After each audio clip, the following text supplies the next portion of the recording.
देखिए ये क्लास जो है, ये कोर्स जो है, बोला गया था कि रिकॉर्डेड रहेगा। 13 दिन रिकॉर्डेड चलाने के बाद हमको एहसास हो रहा था शुरुआत से ही कि उतना अच्छा क्वालिटी हम नहीं दे पाएंगे रिकॉर्डेड में जितना हम लाइव में अच्छा कर पाएंगे आप लोगों के लिए। तो हमने प्लान किया था कि हम 1 तारीख से 1 जून से अगले महीने से लाइव करेंगे, लेकिन हमको लगा कि नहीं, आज से ही कर देते हैं, शुभ काम में देरी कैसी। ठीक है, तो हम आज से लाइव किए हैं।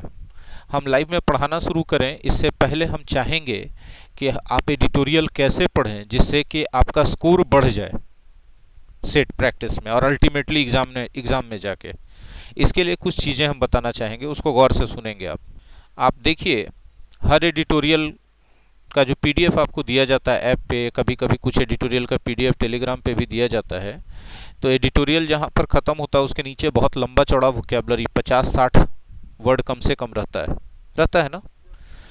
हाँ, एडिटोरियल को पढ़ने से पहले, वोकेबलरी अभी आपके स्क्रीन पे दिख रहा होगा आपको, एडिटोरियल को पढ़ने से पहले आपका अपने प्रति ड्यूटी बनता है कि वोकेबलरी में हर एक वर्ड को पढ़ें, और हर एक वर्ड को पढ़ने के साथ साथ आप ये जो डेफिनेशन वाले वर्ड्स दिए रहते हैं ना, देखिए सब हैं, बड़े बड़े डेफिनेशन है ना, ये सारे के सारे टेक्निकल वर्ड्स हैं। इन टेक्निकल वर्ड्स के डेफिनेशन को पढ़ें, इनको समझें एडिटोरियल पढ़ने से पहले, और मीनिंग जानना तो बहुत ज़रूरी है ही। ठीक है, और तब आप एडिटोरियल में जाएं। एडिटोरियल आपको 30%, 25%, 40% जितना समझ में आता है इतना वोकेबलरी पढ़ने के बाद उसको पढ़ के समझने का प्रयास करें।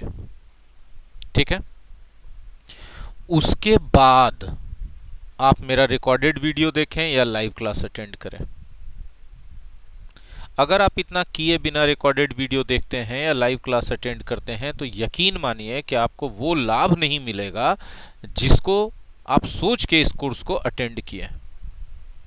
ठीक है जी, जब हम लाइव क्लास ले रहे होंगे तो हम कोई भी एडिटोरियल को एक्सप्लेन करने से पहले कोशिश करेंगे कि हम उसके वोकेबलरी को बता दें। ठीक है, जो वोकेबलरी हम आप लोगों को पीडीएफ में देते हैं उसमें हिंदी नहीं लिखा रहता है ज़्यादातर में। ठीक है, इसके पीछे कारण है कि हिंदी टाइपिंग बहुत मुश्किल काम है।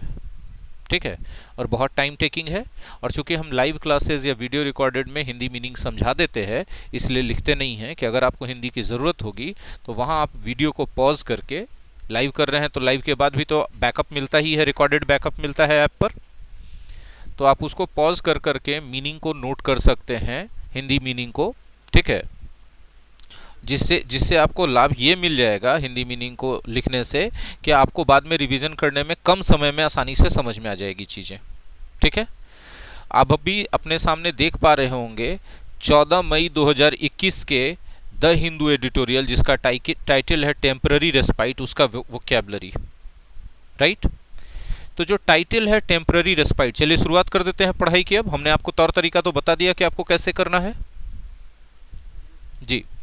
टेम्पररी रेस्पाइट, टेम्पररी एक बहुत कॉमन वर्ड है, सब लोग समझते हैं, है ना। टेम्पररी का मतलब होता है अभी है, बाद में नहीं रहेगा, कुछ समय के बाद नहीं रहेगा, जिसको कहते हैं तात्कालिक या क्षणिक या अस्थायी भी कहा जाता है। क्या हम सही बोल रहे हैं? ये एक एडजेक्टिव है, ये क्या है? एक एडजेक्टिव है। और हाँ, ये जो एनोटेटेड पीडीएफ होगा मेरा, ये वाला, ठीक है ना, ये टेलीग्राम पे दे दिया जाएगा। ठीक है, इसको डाउनलोड करके आप रख सकते हैं एनोटेटेड पीडीएफ को।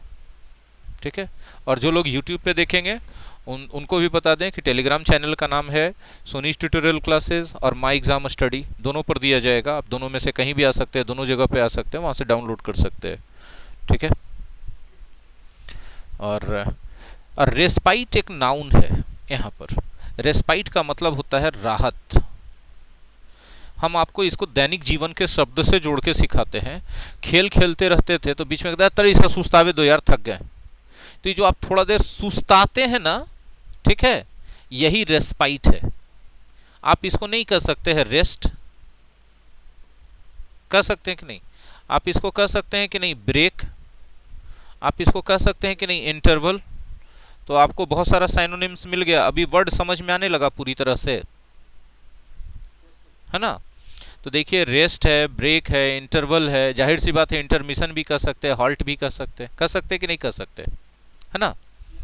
आइए, अगला वर्ड है हेडलाइन रिटेल इन्फ्लेशन। इन्फ्लेशन सब लोग जानते हैं। इन्फ्लेशन को शुद्ध हिंदी में मुद्रास्फीति कहते हैं या बोलचाल की भाषा में महंगाई कहा जाता है, ठीक है। लेकिन जब हम बोलते हैं हेडलाइन रिटेल इन्फ्लेशन, तो ये कैसी महंगाई है, कैसी मुद्रास्फीति है? ऐसी मुद्रास्फीति है जिसमें किसी अर्थव्यवस्था यानी कोई भी देश का अर्थव्यवस्था है उसमें हर एक चीज का कीमत बढ़ जाए। भोजन से लेकर के गैस, चूल्हा में जो गैस लगता है कि पेट्रोल डीजल सब चीज का कीमत बढ़ने लगे, तब उसको हेडलाइन रिटेल इन्फ्लेशन कहा जाता है। बात समझ में आ रही है? इसी को कंज्यूमर प्राइस इंडेक्स इन्फ्लेशन भी कहते हैं, CPI inflation. Consumer price index inflation बोलने से नाम से ये स्पष्ट हो जाता है, आप देखते नहीं हैं लेकिन ऐसे सरकार के द्वारा नियम बनाया गया है कि जितने भी रिटेल दुकानदार हैं, मोदी जी का दुकान है, ग्रोसरी स्टोर है, सब अपने अपने यहाँ सामान कौन कौन सा है उसके यहाँ और कितना स्टॉक है और उसके बगल में उसका रेट क्या है, इसका बोर्ड बना के टांगे रखना चाहिए उनको, ठीक है। तो ये जो बोर्ड बना के टांगते हैं, ये कंज्यूमर के लिए प्राइस का, उपभोक्ता के लिए प्राइस का सूची होता है। तो इंडेक्स को सूची कहते हैं। प्राइस माने मूल्य हो गया, कंज्यूमर का मतलब हो गया कंज्यूमर, ग्राहक। तो कंज्यूमर के मूल्य का सूची है और उस सूची में इन्फ्लेशन आ गया तो उस सूची में तो हर चीज आएगा ना, भोजन भी रहेगा ना बंधु, हाँ? उस सूची में तो भोजन भी रहेगा ना, तो ऊर्जा का साधन भी रहेगा, गैस है, पेट्रोल है, डीजल है, केरोसिन है। तो इस सब चीज का जब दाम बढ़ने लगे तब इसको कंज्यूमर प्राइस इंडेक्स इन्फ्लेशन या हेडलाइन रिटेल इन्फ्लेशन कहते हैं। I hope it is quite clear to all of you, ठीक है। दूसरा है कोर इन्फ्लेशन। इसमें क्या होता है कि पूरे देश में, पूरे अर्थव्यवस्था में कीमतें तो बढ़ती हैं, लेकिन उन बढ़ती हुई कीमतों में भोजन और ऊर्जा के साधन की कीमतों को शामिल नहीं किया जाता है। तब इस तरह से जो इन्फ्लेशन या मुद्रास्फीति या महंगाई होती है, इसको कोर इन्फ्लेशन कहते हैं, ठीक है। प्राइस स्टेबिलिटी क्या होता है? किसी अर्थव्यवस्था में प्राइस स्टेबिलिटी वो अवस्था होता है जिसमें एक लंबे समय तक चीजों और सेवाओं के मूल्यों में उतार चढ़ाव नहीं होता है, ठीक है। ना उतार होता है ना चढ़ाव होता है। उतार होगा तो डिफ्लेशन कहलाएगा, चढ़ाव होगा तो इन्फ्लेशन कहलाएगा। तो जब अर्थव्यवस्था में इन्फ्लेशन और डिफ्लेशन दोनों में से कुछ नहीं आ रहा है, कीमतें एक समान तरीके से लंबे समय तक चल रही हैं, तो अर्थव्यवस्था के उस पोजीशन को कहा जाता है प्राइस स्टेबिलिटी। क्लियर है? आवाज क्लियर है? आगे बढ़ते हैं। नेशनल स्टैटिस्टिकल ऑफिस, एनएसओ किसको कहा जाता है, ठीक है। तो सरकार का जो सांख्यिकी विभाग होता है, ठीक है, मंत्रालय, उसके ऑफिस को एनएसओ ऑफिस कहते हैं, ठीक है। पॉल, पॉल का मतलब होता है कवर, ठीक है। पॉल ऑफ ग्लूम एक फ्रेज है, पॉल ऑफ ग्लूम एक फ्रेज है। पॉल ऑफ ग्लूम का मतलब होता है निराशा की चादर। इसका मतलब क्या होता है? निराशा की चादर, ठीक है। आगे बढ़े, हाँ ना बोलिएगा जी। देखिए अगला वर्ड है रिलेंटलेस। LESS लेस लगा रहे तो एडजेक्टिव रहेगा। रिलेंटलेस का मतलब होता है सतत, एकदम रुकिए नहीं रहा है, कंटिन्यू चल रहा है, ठीक है। नॉन स्टॉप भी बोल सकते हैं। कंटिन्यू चल रहा है तो कंटिन्यूअस भी बोल सकते हैं, कांस्टेंट भी बोल सकते हैं, अनसीजिंग भी बोल सकते हैं। बोलचाल की भाषा में बोलेंगे तो लगातार या निरंतर बोलेंगे, अनस्टॉपेबल बोलेंगे। पैंडेमिक, वैश्विक महामारी जानते हैं। प्रोविजनल, यदि कोई चीज प्रोविजनल है तो वो अस्थायी है, टेम्पररी है, ठीक है। टेम्पररी है इसका मतलब वो ट्रांजिशनल है, वो बदल जाएगा कुछ समय के बाद। इंटरिम, इंटरिम का मतलब अंतरिम होता है। बहुत सारे स्टूडेंट्स इंटरिम को समझ लेते हैं कि वो अंतिम है। इंटरिम अंतिम नहीं है, अंतरिम है। अंतरिम भी हिंदी शब्द है, अंतिम भी हिंदी शब्द है। अंतिम यदि कोई चीज हो गया तो उसके बाद कुछ नहीं होगा। इंटरिम है तो अभी अंतिम या फाइनल चीज नहीं हुआ है, इसलिए काम चलाने के लिए इसको दे दिया गया। जैसे इंटरिम जजमेंट, अंतरिम फैसला, मतलब कि अभी मेन फैसला आना बाकी है, तब तक ही जो फैसला दिया गया है इसको मान्य रखा जाएगा, मतलब सेमीफाइनल। समझ में आया बात? बेस इफेक्ट क्या होता है? तो बेस इफेक्ट होता है, जैसे मान लीजिए कि 2021 अभी चल रहा है सर, और 2021 का कौन महीना चल रहा है सर? मई चल रहा है ना? तो इससे पीछे चले जाइए, 2020 मई में चले जाइए।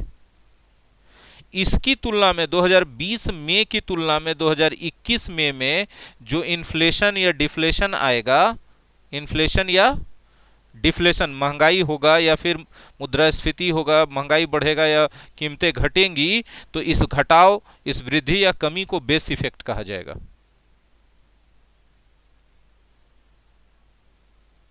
इम्प्यूटेड मतलब आकलन किया गया है, अंदाजा लगाया गया है, एस्टीमेट किया गया है। इम्प्यूट वर्ब से बना है। जैसे एस्टीमेट आप जानते हैं ना, एस्टीमेट का मतलब होता है अंदाजा लगाना। तो कोई चीज एस्टीमेटेड है तो अनुमानित है, तो इसको आप क्या कह सकते हैं? अनुमानित कह सकते हैं इम्प्यूटेड को। इंडेक्स तो बता ही चुके हैं, सूची। जंप माने कूदना होता है, लेकिन यदि प्राइसेस जंप कर गए तो प्राइसेस बढ़ गए मतलब ऊपर चले गए, सोर कर गए, सर्ज कर गए, इंक्रीज कर गए, बढ़ जाना। समझ में आ रहा है बात? अगला है index of industrial production. Index of industrial production क्या होता है?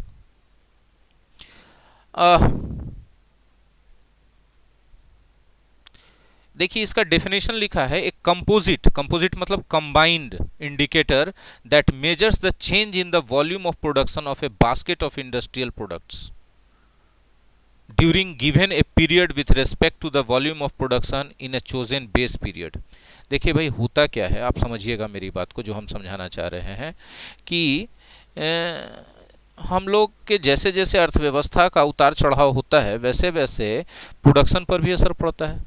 क्योंकि अर्थव्यवस्था यदि गिरी हुई है ना, महंगाई बढ़ गया है, डिमांड घट गया, लोगों की आमदनी घट गई है, तो डिमांड घट गया है तो जाहिर सी बात है कि जो मैन्युफैक्चरर्स हैं प्रोडक्शन कम कर देंगे कि नहीं कर देंगे। तो किसी भी वर्ष के किसी खास पीरियड में कितना प्रोडक्शन हो रहा है, उसके पहले वाले वर्ष यानी बेस ईयर, पहले वाले वर्ष को बोलेंगे बेस ईयर से प्रोडक्शन में कितना वृद्धि या कमी हुआ है, इसी को index of industrial production IIP कहा जाता है। कॉन्ट्रैक्शन का मतलब होता है मंदी। इसका मतलब क्या होता है? मंदी, आर्थिक मंदी। हाँ, आर्थिक मंदी। डिफ्लेशन कह सकते हैं, है ना, डिक्लाइन इन इकोनॉमी कह सकते हैं। राष्ट्र के आउटपुट में, राष्ट्रीय आमदनी में जितना कमी आया उसको भी कॉन्ट्रैक्शन कह सकते हैं। बात समझ में आ रहा है? हॉल्ट कौन नहीं जानता है? ट्रेन से जाते हैं तो हॉल्ट मिलता है ना। तो हॉल्ट में क्या होता है? ट्रेन कुछ देर के लिए रुकता है, तो हॉल्ट नाउन है, रुकने की जगह या रुकने का प्रोसेस। अब वर्ब भी है, वर्ब मतलब रोक देना। यदि किसी चीज को हॉल्ट कर दे रहे हैं, रोक दे रहे हैं, तो उसके प्रोसेस को एंड कर दे रहे हैं, उसके प्रोसेस को टर्मिनेट कर दे रहे हैं आप। लॉकडाउन क्या होता है ये बताने का जरूरत नहीं है, बच्चा जान गया है। सब्सटेंशियल एडजेक्टिव है। यदि सब्सटेंशियल चेंजेस हो रहे हैं तो बहुत बड़ा चेंज हो रहा है, बहुत बड़ा, है ना, बहुत प्रभावशाली, सब्सटेंशियल। आगे बढ़े। कूलिंग अब बताइए, कूलिंग हो रहा है तो क्या हो रहा है? तापमान घट रहा है कि बढ़ रहा है? घट रहा है। तो घटने वाला हर वर्ड इसके सिनोनिम्स में चला जाएगा। सीरियल अनाज को कहा जाता है, ठीक है। पल्सेस दाल को कहा जाता है। ये सब कोई बोलने का जरूरत नहीं है। डिफ्लेशनरी क्या होता है? इकोनॉमी का नीचे चला जाना। हाँ, अर्थव्यवस्था में गिरावट, डिफ्लेशन, ठीक है, मूल्यों में कमी आ जाता है। डेयरी, दूध से रिलेटेड जितना भी चीज है डेयरी कहलाता है। वेट मतलब वजन भी होता है। बोलते हैं ना कि उसके बाद का कोई वजन नहीं है, मतलब वजन के साइनों में महत्व बोल सकते हैं कि नहीं बोल सकते? हाँ ना बोलिएगा। महत्व बोल सकते हैं कि नहीं बोल सकते? डिफ्लेशन तो बता चुके हैं। टेरिटरी कहा जाता है क्षेत्र को, एरिया, फील्ड, हाँ, है ना। मॉनेटरी पॉलिसी, मौद्रिक नीति, इसको हिंदी में क्या बोलेंगे? हाँ, सरकारें बनाती है ना मौद्रिक नीति। हाँ, आरबीआई बनाता है मौद्रिक नीति, सरकार नहीं बनाती है, आरबीआई का काम है बनाना ना, है ना। अब मौद्रिक नीति में क्या आता है? ठीक है, कि बैंक जो है कितना लोन देगा, किस रेट पर लोन देगा, इंटरेस्ट रेट क्या होगा, रेपो रेट क्या होगा, रिवर्स रेपो रेट क्या होगा, ये सब जो डिसाइड करने का पॉलिसी होता है इसको मॉनेटरी पॉलिसी कहते हैं। ठीक है। स्टबर्नली, यदि आप कोई काम स्टबर्नली करते हैं तो जिद पूर्वक करते हैं, जबरदस्ती करते हैं आप।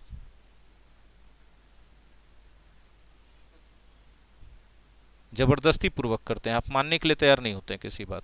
स्टिक इन, स्टिक इन कर रहे हैं तो आप अड़े हुए हैं किसी बात पर, उससे बदलिए नहीं रहे हैं। स्ट्रेच, स्ट्रेच वर्ब भी है नाउन भी है, नाउन के रूप में इसे एडिटोरियल में यूज हुआ है। स्ट्रेच का मतलब होता है विस्तार, नाउन के रूप में विस्तार जगह का भी हो सकता है, टाइम का भी हो सकता है, हाँ या ना बोलिएगा। और वर्ब के रूप में बोलिएगा तो स्ट्रेच का मतलब होता है फैलाना। हाथ पैर स्ट्रेच करते हैं कि नहीं सुबह सुबह उठ के। डेस्केलरेट, एक्सेलरेट जानते हैं, स्पीड बढ़ा देना। डेस्केलरेट मतलब गति मंद कर देना, गति कम कर देना।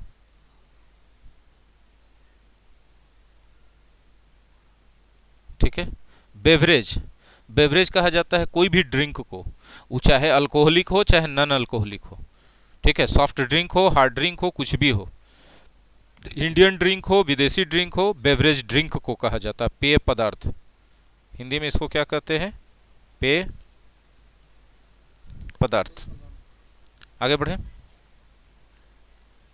फैन, ठीक है, फैन नाउन के रूप में पंखा होता है, प्रशंसक होता है।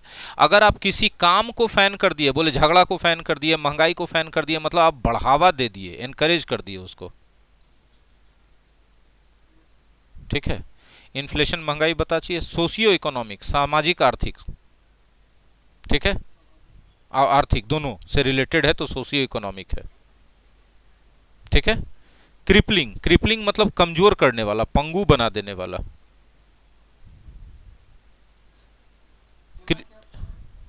फिर से बोलें, क्रिपल हो जाएगा, पंगु बना देना।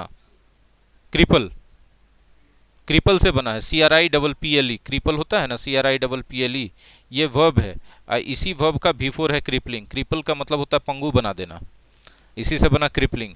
जैसे crippling effects of lockdown, lockdown का एकदम पंगु बना देने वाला असर है। क्रिपलिंग इफेक्ट्स, पंगु बना देने वाला असर किस चीज का, ऑफ द लॉकडाउन, लॉकडाउन का। रिसोर्ट टू समथिंग मतलब कोई चीज का सहारा लेना। रिसोर्ट टू समथिंग मतलब कोई चीज का सहारा लेना। हाँ, ठीक है। Many private teachers left their teaching profession and resorted to some other profession like selling vegetables और working at any shop as a salesman to run their family. So dire was the crippling effect of the lockdown. ठीक है। Gauge, gauge, gauge कहा जाता है नाप को, और verb के रूप में मापना। कोई चीज को माप रहे हैं तो गेज कर रहे हैं, तो माप रहे हैं तो मूल्यांकन कर रहे हैं, मूल्यांकन करेंगे तो इवेल्युएट करेंगे, जज करेंगे, एसेस करेंगे, ये सब का मतलब होता है। या अप्रेज करेंगे या एनालाइज करेंगे तो उसका विश्लेषण या मूल्यांकन कर रहे हैं, ये सब साइनोनिम्स है। क्विक माने तेजी से होता है, और क्विकन मतलब तीव्र कर देना, कोई चीज का गति बढ़ा देना, तीव्र कर देना कोई भी चीज को। एक्सेलरेट भी वही होता है, क्विकन कर रहे हैं तो फास्ट कर दे रहे हैं उसको। फ्रीज, फ्रीज कर दिए यदि, ठीक है, तो फ्रीज कर दिए तो फिक्स कर दिए, जमा दिया। पंप किए प्राइस को, कोई भी चीज को पंप करते हैं तो उसको आप बढ़ा देते हैं। ठीक है। लेकिन यहां पर पंप प्राइस नाउन के रूप में एक साथ आया है, तो पंप प्राइस का मतलब हो गया कि पेट्रोल पंप पे जाते हैं पेट्रोल और डीजल भरवाने के लिए, तो खुदरा में जो आपको लगता है दाम पेट्रोल डीजल का, जनता को लगता है, वही चीज पंप प्राइस कहलाता है। फर्म, फर्म का मतलब होता है दृढ़, एडजेक्टिव के रूप में, लेकिन यहां वर्ब के रूप में है। ठीक है। तो आप कोई चीज को फर्म कर रहे हैं तो उसको मजबूत बना रहे हैं, मजबूत बना रहे हैं आप उसको, उसको पोजीशन एक दे रहे हैं जहां से वो अपना जम रह सके। रिज्यूम को कह सकते हैं रीस्टार्ट, दोबारा से शुरू करना। जी, जानते होंगे। ट्रैजेक्टरी, ट्रैजेक्टरी क्या होता है ना, जैसे आप, ये आपका ग्राफ है, ग्राफ का ये जो रास्ता है यही आपका ट्रैजेक्टरी है। ठीक है। प्रोस्पेक्ट, हाँ, रास्ता, पाथ। प्रोस्पेक्ट मतलब संभावना कोई चीज का, वो एस्पेक्ट होता है, पहलू। ठीक है। हॉलेज कॉस्ट, इसको बोलते हैं परिवहन शुल्क। कोई भी चीज को उत्पादन के जगह से बाजार तक ले जाने में, चाहे वो ट्रेन से ले जाइए, प्लेन से ले जाइए, सड़क से ले जाइए, जो परिवहन शुल्क लगता है ना, वही उसका कहलाता है हॉलेज कॉस्ट। ठीक है। फार्म गेट क्या होता है? फार्म गेट होता है कि वैसा जगह जहां से कृषि वाला प्रोडक्ट को, ठीक है, सीधे खरीदा जा सकता है जाके, फार्म गेट कहलाता है। जैसे एक तरह से बाजार समिति क्या है? फार्म गेट है। वहां किसान लेके आता है, सीधे वहां से आप खरीद सकते हैं। इन द शॉर्ट टर्म मतलब निकट भविष्य में।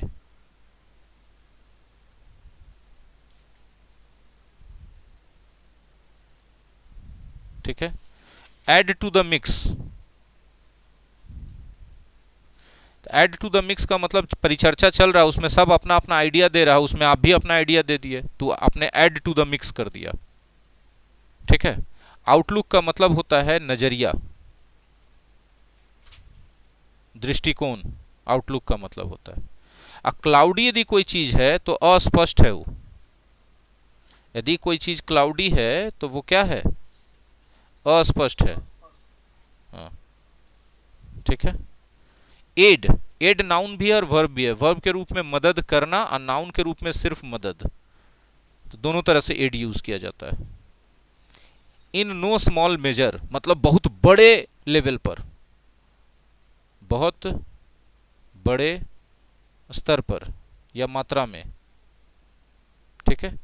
क्रेटर, क्रेटर कहा जाता है ज्वालामुखी का जो मुंह रहता है ना, उसको क्रेटर कहते हैं नाउन के रूप में। लेकिन वर्ब के रूप में असफल, हाँ, अचानक से असफल हो जाना कोई चीज का। ठीक है। कोई चीज अचानक, हाँ बिल्कुल होता है। चंद्रमा पर जो गड्ढा बना हुआ उसको क्रेटर कहते हैं, वो भी ज्वालामुखी के विस्फोट के कारण वहां पर हुआ है। ठीक है। ज्वालामुखी के मुंह पर जो गड्ढा रहता है उसको भी क्रेटर कहते हैं। ठीक है। लेकिन जब वर्ब के रूप में रहेगा तो इसको असफल हो जाना कहते हैं। मेरी बात समझ में आ रही है आप लोगों को? फिस्कल का मतलब होता है, फिस्कल ईयर मतलब वित्तीय वर्ष। IHS मार्केट ये ग्लोबल लीडर है इंफॉर्मेशन टेक्नोलॉजी में, मतलब बहुत बड़ा कंपनी है। ठीक है। हाँ, जो पूरे दुनिया में बहुत सारे इकोनॉमी को ड्राइव कर देता है। ठीक है। और ड्राइव करने का मतलब उसके हिसाब से घटता बढ़ता रहता है देश का अर्थव्यवस्था। परचेजिंग मैनेजर्स इंडेक्स बड़ा अच्छा चीज है। परचेजिंग मैनेजर्स इंडेक्स क्या होता है? ठीक है। एक तरह का मंथली बिजनेस सर्वे डेटा है, ये IHS मार्केट ही प्रोवाइड करवाती है। इसमें ही पता चलता है कि भिन्न भिन्न कंपनियों के जो मैनेजर हैं उस कंपनी में प्रोडक्शन के लिए क्या क्या चीजें खरीदे और कितना खर्च किए। अब आपको नहीं लगता है कि यदि आंकड़ा मिल जाए तो ये बहुत हद तक अनुमान लगाया जा सकता है कि अगले 6 महीने या 3 महीने या 4 महीने तक में अर्थव्यवस्था कैसी रहने वाली है? चलिए आगे बढ़ते हैं। पैंडेमिक ट्रिगर्ड, यदि कोई भी चीज इस पैंडेमिक के कारण हुआ तो उस चीज के लिए एडजेक्टिव के रूप में पैंडेमिक ट्रिगर्ड। जैसे पैंडेमिक ट्रिगर्ड इकोनॉमिक स्लोडाउन, मतलब पैंडेमिक के कारण होने वाला आर्थिक मंदी। समझ में आया? शट डाउन, शट डाउन का मतलब complete closure of any business या सिस्टम, पूरी तरह से बंद हो जाना। बोलते हैं ना कि बिजनेस शट डाउन हो गया एकदम कोचिंग का। विजिलेंट, विजिलेंट है तो सतर्क है, चौकन्ना है। बोल्स्टर करते हैं तो सपोर्ट करते हैं, मतलब उसको समर्थन करते हैं, समर्थन देना। ठीक है। नीड ऑफ द आवर का मतलब होता है समय की मांग। अगर आपके दिमाग में इतना मीनिंग है तो हम उम्मीद करते हैं कि अब आपको जो है वो समझना एडिटोरियल और आसान हो जाएगा। ठीक है। तो वोकैबुलरी सेगमेंट में इतना ही। अब इसके बाद हम लोग करेंगे एडिटोरियल एनालिसिस।